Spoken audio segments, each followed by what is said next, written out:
श्री गणेशाय नमः। राधे कृष्णा। कथा कहानियाँ में आपका स्वागत है। लक्ष्मी नारायण की कृपा आप सब पर बनी रहे।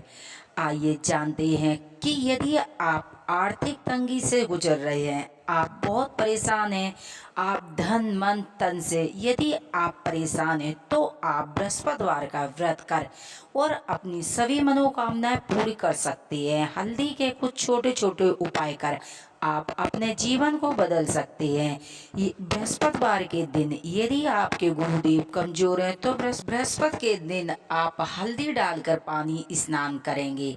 हल्दी डालकर सूर्य भगवान को अर्घ देंगे और हल्दी एक लोटे में हल्दी, चने की दाल और गुड़ डालकर केले के पेड़ में जल देंगे, तो आप देखेंगे कि आपके गुरु ग्रह बहुत मजबूत हो जाएंगे। जो आपकी आर्थिक तंगी थी वो सारी समाप्त हो जाएंगी। सुनते हैं बृहस्पतिवार व्रत कथा। भारतवर्ष में एक प्रतापी दानी राजा राज्य करता था। वह नित्य गरीबों और ब्राह्मणों की सहायता किया करता था। यह सब बातें उसकी रानी को अच्छी नहीं लगती थी। वह ना ही गरीबों को दान देती थी, ना ही किसी भगवान का पूजन किया करती थी और राजा से भी ऐसा करने के लिए मना किया करती थी। एक दिन की बात है कि राजा शिकार खेलने वन को गए हुए थे, तो रानी महल में अकेली थी। उसी समय बृहस्पति देव साधु के भेष में राजा के दरवाजा पर भिक्षा के लिए गए और भिक्षा मांगी, तो रानी ने भिक्षा देने से इनकार कर दिया और कहा, हे साधु महात्मा, मैं तो अब दान पुण्य से तंग आ गई हूँ। मेरा पति सारा धन लुटाते रहते हैं। मेरी इच्छा है कि हमारा सभी धन नष्ट हो जाए और मैं आराम से रह सकूं। साधु बोले, हे देवी, तुम तो बड़ी विचित्र हो। संतान और धन तो पापी के घर भी होने चाहिए। पुत्र और लक्ष्मी की पापी भी इच्छा रखता है। यदि तुम्हारे पास अधिक धन है तो भूखे मनुष्यों को भोजन करवाओ, प्याऊ लगवाओ, मुसाफिरों के लिए धर्मशाला बनवाओ, जो निर्धन कुमारी कन्या है उनका विवाह कराओ। ऐसे कई कर्म करो जो तुम्हारे कुल का यश हो और पितृ भी प्रसन्न हो। पर इन सब बातों से रानी खुश नहीं हुई। वह बोली, महाराज, मुझे ऐसे धन की आवश्यकता नहीं है कि जिसको रखने उठाने में हमारा सारा समय बर्बाद हो जाए। साधु बोले, हे देवी, तुम्हारी ऐसी इच्छा है तो ऐसा ही होगा। मैं तुम्हें बताता हूँ, तुम वैसा ही करना। बृहस्पति के दिन घर को गोबर से लीपना, नहाते समय केसों को धोना, राजा से कहना हजामत बनवा के लाए, भोजन में मांस मदिरा खाना, कपड़े धोबी को डालना। ऐसे 7 गुरुवार करने से सभी धन नष्ट हो जाएगा। ऐसा कहकर साधु महात्मा वहां से अंतर्ध्यान हो गए। रानी ने साधु के कहने के अनुसार वैसा ही किया कि 3 बृहस्पतिवार ही बीते, उनका सभी धन नष्ट हो गया। अब तो राजा का परिवार दुखी रहने लगा और भोजन के लिए तरसने लगा। तब एक बार राजा ने रानी से कहा कि देखो, यहाँ मुझे सभी लोग जानते हैं, यहाँ मैं कोई कार्य नहीं कर सकता हूँ। देश चोरी परदेश भीख बराबर होती है। ऐसा कहकर राजा परदेश चला गया। वहाँ जंगल में लकड़ी काट कर लाता था और शहर में बेचकर अपना जीवन बड़ी कठिनाइयों के साथ व्यतीत करने लगा। इधर राजा के घर पर रानी और दासी दुखी रहने लगी। एक दिन जब रानी को 7 दिन बिना भोजन के रहना पड़ा, तो रानी ने अपनी दासी से कहा कि हे दासी, यहाँ पासी नगर में मेरी छोटी बहन रहती है। वह बड़ी धनवान है, तो उसके पास जा, उससे कुछ मांग ला, जिससे कुछ समय के लिए गुजर बसर हो जाएगी। उस दिन गुरुवार का दिन था। रानी की दासी गई और उस समय जब उसकी बहन बृहस्पतिवार का व्रत कर रही थी, जब दासी ने रानी की बहन को देखा और कहा कि मुझे तुम्हारी बहन ने भेजा है, मेरे लिए 5 सेर बेजर दे दो। रानी की बहन ने कोई उत्तर नहीं दिया, तो बांदी को दुख भी हुआ और बहुत क्रोध भी आया। दासी ने वापस आकर रानी की बहन को सारी बात बता दी। सुनकर रानी ने अपने भाग्य को कोसा। उधर रानी के घर पर बहन ने देखा, सोचा कि मेरी बहन की दासी आई थी, परंतु उससे कोई नहीं बोला। बेचारी बहुत दुखी हुई होगी। कथा सुन पूजन समाप्त कर वह अपनी बहन के घर चली और बोली कि बहन, मैं बृहस्पतिवार की कथा सुन रही थी। जब तक पूजन होता है, कथा होती है, तब तक ना उठते हैं ना बोलते। कहो, तुम्हारी दासी क्यों गई थी? रानी बोली, बहन, तुमसे क्या छुपाऊं, हमारे घर में अनाज नहीं था, खाने के लिए कुछ नहीं था। ऐसे कहते कहते रानी की आंखों में आंसू भर आए। और उसने अपनी दासी समेत पिछले 7 दिन भूखे रहने की बात बताई। अपनी बहन की बात सुन विस्तार पूर्वक रानी की बहन बोली, देखो विष्णु भगवान बृहस्पति देव सबकी मनोकामनाओं को पूर्ण करते हैं। शायद तुम्हारे घर में भी अनाज रखा हो। पहले तो रानी को विश्वास नहीं हुआ, फिर बहन के आग्रह करने पर उसने अपनी दासी को अंदर भेजा तो देखा एक घड़ा वेजर का भरा मिला। यह देखकर रानी और दासी बड़ा हैरान हुई। दासी रानी से कहने लगी, हे रानी, जब हमको भोजन नहीं मिलता तो हम रोज व्रत रखते हैं, क्यों न इनसे व्रत की कथा की विधि पूछ ली जाए, तो हम भी किया करेंगे। तब रानी ने अपनी बहन से बृहस्पतिवार व्रत के बारे में पूछा। उसकी बहन ने बताया, बृहस्पतिवार के व्रत में चने की दाल मुनक्का से विष्णु भगवान का, केले की जड़ का पूजन करें तथा दीपक जलावें, बृहस्पतिवार की कथा सुने, पीले भोजन का ही प्रयोग करें, इससे बृहस्पति देव प्रसन्न होते हैं। और पूजन विधि बताकर उसकी बहन अपने घर लौट गई। 7 दिन के बाद जब गुरुवार आया तो रानी की बहन और दासी ने व्रत रखा। घुड़साल से जाकर चना गुड़ बीन लाई, फिर केले की जड़ का विष्णु भगवान का पूजन किया। अब पीला भोजन कहाँ से आए? बेचारी बड़ी दुखी थी, क्योंकि उन्होंने व्रत रखा था, इसीलिए बृहस्पति भगवान प्रसन्न थे। इसीलिए 2 थालों में सुंदर भोजन लेकर आए और दासी को देकर बोले, हे दासी, तुम्हारी और तुम्हारी रानी के लिए है, तुम दोनों भोजन करना। दासी भोजन को पाकर बहुत प्रसन्न हुई और रानी से कहने लगी, चलो रानी भोजन कर लो। रानी को इस विषय में कुछ पता नहीं था। वह बोली, तू ही कर ले, क्योंकि तू हमारी व्यर्थ में हंसी उड़ाती है। दासी कहने लगी, ये महात्मा भोजन दे गया है, इसीलिए हम दोनों साथ साथ भोजन करेंगे। रानी और दासी ने भोजन विष्णु भगवान को नमस्कार कर भोजन आरंभ की। भोजन ग्रहण के बाद उन्होंने सभी बृहस्पतिवार का व्रत और पूजन करने लगी। बृहस्पतिवार की कृपा से उनके पास फिर से धन संपत्ति आ गई, परंतु रानी फिर पहले की तरह आलस करने लगी। तब दासी बोली, देखो रानी, तुमको पहले भी आलस इसी प्रकार हुआ करता था, तुम्हें धन रखने से कष्ट होता था, जिस कारण सभी धन नष्ट हो गया। अब भगवान की कृपा से हमें धन प्राप्त हुआ है, तुम्हें फिर से आलस होने लगा है। रानी को समझाते हुए दासी कहने लगी, हमने बड़ी मुसीबतों के बाद ये धन पाया है, इसीलिए हमें दान पुण्य करना चाहिए, भूखे मनुष्यों को भोजन करना चाहिए, शुभ कार्य करने में खर्चा करना चाहिए, जिससे तुम्हारे कुल का यश बढ़ेगा, स्वर्ग की प्राप्ति होगी और पितृ प्रसन्न होंगे। दासी की बात मानकर रानी ने अपना धन शुभ कर्मों में करना खर्च कर दिया, जिससे पूरे नगर में रानी का यश फैलने लगा। एक दिन राजा दुखी होकर उस जंगल में पेड़ के नीचे आसन जमाकर बैठ गया। वह अपनी दशा को याद कर व्याकुल होकर रोने लगा। बृहस्पतिवार का दिन था। एकाएक उसने देखा कि इस निर्जल वन में एक साधु प्रकट हुए। वह साधु के भेष में स्वयं बृहस्पतिवार थे, बृहस्पति देव थे। लकड़हारे के सामने आकर बोले, हे लकड़हारे, इस सुनसान जंगल में किस चिंता में मग्न बैठा है? लकड़हारे ने दोनों हाथ जोड़कर प्रणाम किया और उत्तर दिया कि महाराज, आप तो सब कुछ जानने वाले हो। यह कहकर रोने लगा और साधु को संपूर्ण कहानी सुना दी।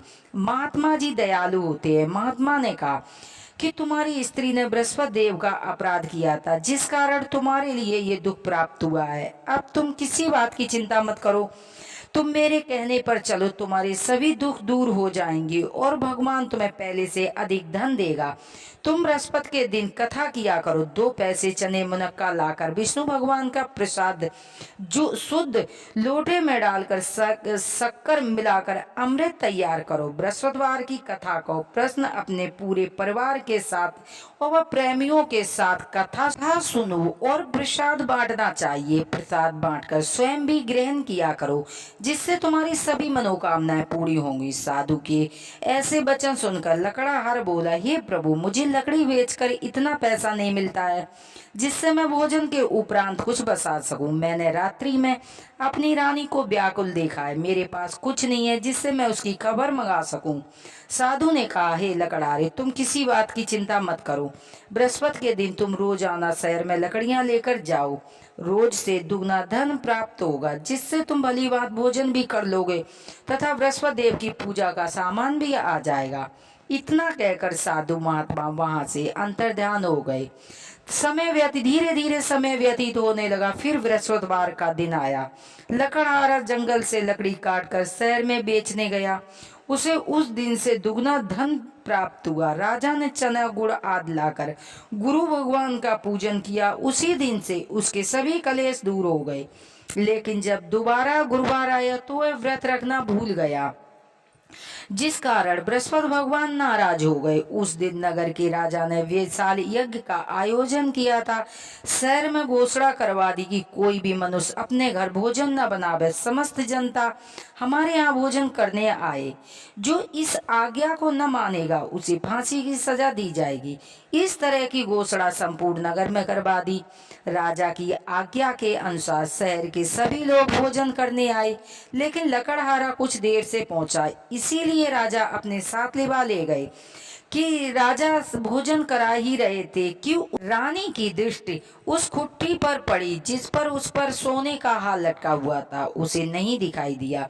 उसने निश्चय किया कि मेरा हार इसी मनुष्य ने चुरा लिया है। सिपाहियों को बुलवाकर राजा को कारागार में डलवा दिया। जब राजा कारागार में पड़ गया तो बहुत दुखी होकर विचार करने लगा कि न जाने कौन से पूर्व जन्म के लिए मेरे लिए ये दुख प्राप्त हुआ है। अब उसी साधु को याद करने लगा जो कि उस जंगल में मिला था। उसी समय तत्काल बृहस्पति देव साधु के रूप में प्रकट हुए और उसकी दशा को देखकर कहने लगे कि अरे मूर्ख, तुमने बृहस्पतिवार की कथा नहीं कही थी, जिस कारण तुम्हारे लिए ये दुख प्राप्त हुआ है। अब तुम किसी बात की चिंता मत करो।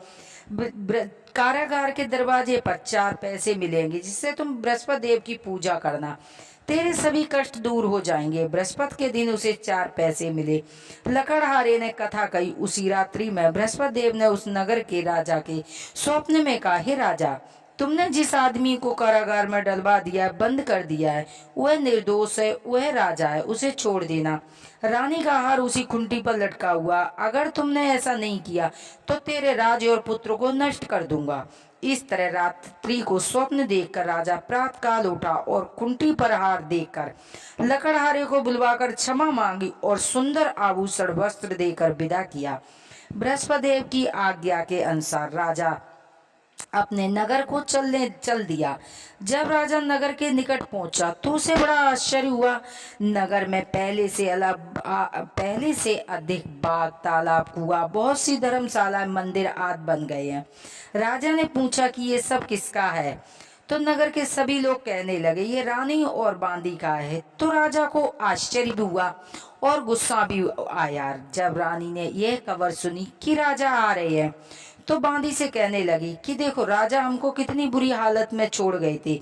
हमारी ऐसी हालत देखकर कहीं भी लौट न जाएं, इसीलिए तू दरवाजे पर खड़ी हो जा। आज्ञा अनुसार दासी दरवाजे पर खड़ी हो गई। राजा आए तो उन्हें अपने साथ लिवा लाई। तब राजा ने क्रोध करके अपनी तलवार निकाली और पूछा कि बताओ, ये धन तुम्हें कहाँ से प्राप्त हुआ। तब उन्होंने कहा कि यह धन बृहस्पति देव के इस व्रत से प्राप्त हुआ है। राजा ने निश्चय किया कि सब लोग 7 रोज के बाद बृहस्पतिवार का पूजन करते हैं, परंतु हम दिन में प्रतिदिन 3 बार पूजा करूंगा और कहानी पढ़ा करूंगा। परंतु अब राजा के दुपट्टे में हर समय चने की दाल बंधी रहती थी। एक दिन राजा ने विचार किया कि चलो अपनी बहन के यहाँ घूम आवें। इस तरह निश्चय कर राजा घोड़े पर सवार होकर चलने लगा। आगे मार्ग पर उसने देखा कि कुछ आदमी मुर्दे को लिए जा रहे हैं। वो बोला, अरे भाई, हमारे बृहस्पतिवार की कथा सुन लो। कुछ बोले, बे बोले, लो हमारा तो आदमी मर गया है, इसे अपनी कथा की बड़ी पड़ी है। लेकिन उनमें से कुछ बोले, हम तुम्हारी कथा सुनेंगे, कहो। आदि कथा हुई को मुर्दा हिलने लगा। जब कथा समाप्त हुई तो मनुष्य राम राम कह के खड़ा हो गया। आगे मार्ग पर उसने देखा कि एक किसान खेत में हल चला रहा। राजा ने उसे देखकर और उससे बोले, अरे भाई, हमारे बृहस्पतिवार की कथा सुन लो। किसान बोला कि जब तक मैं तेरी कथा सुनूंगा तब तक मैं 4 हरुआ जोत लूंगा। जा अपनी कथा किसी और को सुनाना। इस तरह राजा के ही बैल पछाड़ खाकर गिर गया और किसान के पेट में दर्द होने लगा। उस समय उसकी माँ रोटी लेकर आई। उसने जब ये हाल देखा तो पुत्र से सभी हाल पूछा तो बेटे ने सभी हाल कह दिया। तो बुढ़िया दौड़ी दौड़ी उस घुड़सवार के पास गई और बोली कि मैं तेरी कथा सुनूंगी, मेरे खेत पर चल के कहना। राजा ने बुढ़िया के खेत पर जाकर कथा कही। इसके सुनते ही बैल खड़ा हो गया और किसान के पेट का दर्द बंद हो गया। राजा अपनी बहन के घर पहुंचा। बहन ने भाई की खूब मेहमानी की। दूसरे रोज जब राजा जागा तो प्रात उसने देखा कि सभी लोग भोजन कर रहे हैं। राजा ने अपनी बहन से कहा कि बहन, यहाँ कोई मनुष्य ऐसा नहीं है जिसने भोजन न किया हो और मेरी बृहस्पतिवार की कथा सुन ले। बहन बोली कि भैया, ये देश ऐसा ही है, पहले यहाँ भोजन करते हैं, बाद में अन्य काम करते हैं। यदि कोई पड़ोस में है तो मैं देख आती हूँ। ऐसा कहकर देखने गई, मगर उसे कोई ऐसा व्यक्ति नहीं मिला कि जिसने भोजन न किया हो। अंत में वो एक कुमार के घर गई। उसे पता पड़ा कि उसका लड़का बीमार था, 3 रोज से किसी ने भोजन नहीं किया है। उसने अपने भाई की कथा सुनने को कई। कुमार तैयार हो गया। राजा ने जाकर कथा कही, जिसके सुनते ही उसका लड़का ठीक हो गया। अब तो राजा की प्रसन्नता होने लगी। राजा ने अपनी बहन से कहा कि हम अपने घर चलेंगे, तुम भी तैयार हो जाओ। बहन ने अपनी सास से कहा तो सास बोली चली जा, मगर अपने लड़कों को मत ले जाना, क्योंकि तेरे भाई के कोई औलाद नहीं है। बहन बोली कि भैया, मैं चलूंगी मगर कोई बालक नहीं जाएगा। राजा बोला, जब कोई बालक नहीं जाएगा तो तुम जाकर क्या करोगी। बड़े दुखी मन से राजा अपने नगर को लौट आया। राजा ने अपने रानी से कहा कि हम निर्वंशिया हैं, हमारे मुंह देखने का धर्म नहीं है। कुछ लोग तो आज भोजन भी नहीं करते हैं। रानी बोली, हे प्रभु, बृहस्पति देव ने हमें सब कुछ दिया है, हमें औलाद भी अवश्य देंगे। उसी रात्र में बृहस्पति देव ने राजा के स्वप्न में कहा, हे राजा, उठ, सभी सोच त्याग दे, क्योंकि तेरी रानी को गर्भ से है। 90 महीने में रानी के गर्भ से सुंदर पुत्र पैदा हुआ। तब राजा बोला, हे रानी, स्त्री बिना भोजन के रह सकती है, पर बिना कहे नहीं रह सकती। जब मेरी बहन आवे तो तुम उससे कुछ मत कहना। रानी ने सुनकर हाँ कर दिया। जब राजा की बहन आई, शुभ समाचार सुना, बड़ा खुश हुई और आई बधाई लेकर। तो रानी बोली कि घोड़ा चढ़ी नहीं आई, गधा चढ़ी आई। राजा की बहन बोली, भाभी, मैं इस प्रकार न कहती तो तुम्हें औलाद कैसे मिलती। बृहस्पति देव जैसे जिसकी मन में कामनाएं सभी को पूर्ण करते हैं और सद्भावना से बृहस्पति देव का जो व्रत करता है, कथा पढ़ता है और सुनता है, दूसरों को सुनाता है, उनकी सभी मनोकामनाएं बृहस्पति देव पूर्ण करते हैं। भगवान बृहस्पति सदैव उनकी रक्षा करते हैं।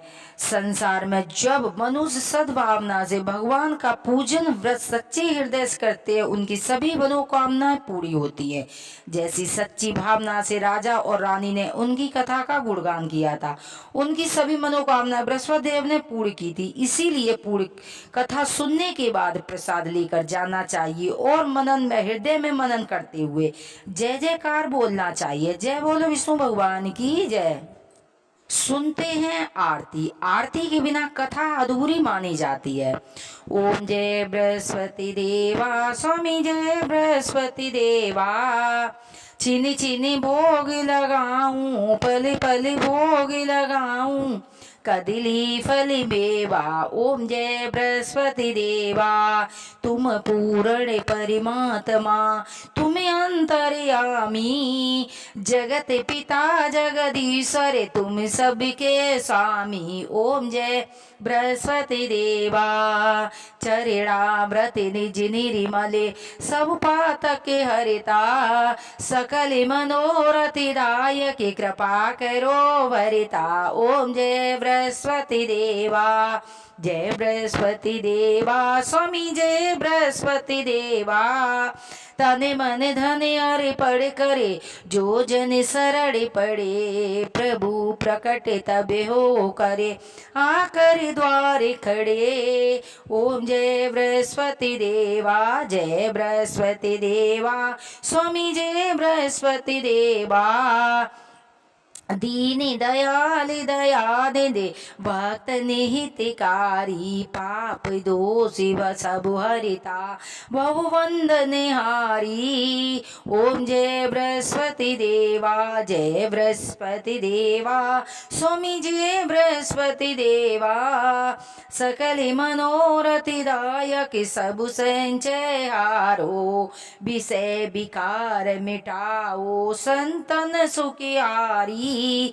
ओम जय बृहस्पति देवा, जो कोई आरती तेरी प्रेम सहित गावे, कहत शिवानंद स्वामी भजति हरि हरि स्वामी, मन वांछित फल पावे। ओम जय बृहस्पति देवा, जय बृहस्पति देवा स्वामी जय बृहस्पति देवा, छिन छिन भोग लगाऊं, पल पल भोग लगाऊं, कदली फल मेवा। ओम जय बृहस्पति देवा।